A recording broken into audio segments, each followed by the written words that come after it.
भूमीचा सर्वात पहिला राजा चंद्रगुप्त मौर्य हे धनगर समाजाचे होते। चंद्रगुप्त मौर्य यांचा नातू सम्राट अशोक, ज्यांचं साम्राज्य अर्ध्या आशिया खंडावर होतं।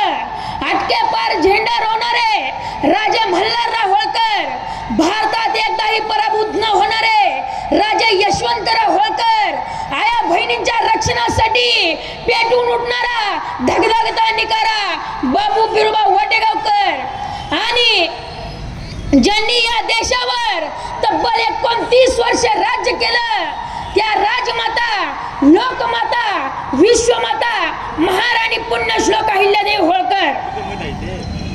असं म्हटलं जातं की अन्याय व अत्याचाराचा जन्म झाला की त्याची वाचा फोडण्यासाठी एका व्यक्तीचा जन्म होतो आणि तसंच झालं।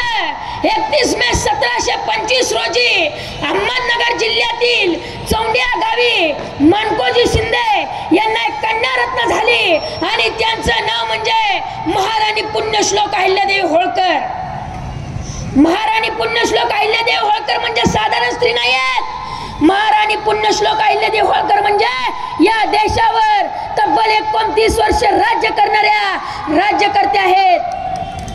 अहिल्यादेवी होळकरांनी या देशासाठी, स्त्रियांसाठी काय केलं असं जर कोणी विचारलं तर त्यांना ठणकावून सांगा, जेव्हा स्त्री घराच्या बाहेर येत नव्हती, चूल आणि मूल याच्या पलीकडे स्त्री जात नव्हती, त्या काळामध्ये तब्बल 5000 स्त्रियांची फौज तयार करून त्यांना रणांगणामध्ये आणून लढाईचं प्रशिक्षण देऊन त्यांना लढण्यासाठी सज्ज केलं आणि जगातील हे त्यांचं एकमेव रेकॉर्ड आहे। जगाच्या पाठीवर असं कुठलाच रेकॉर्ड नाही जिथं महिलांची फौज तयार झालेली आहे।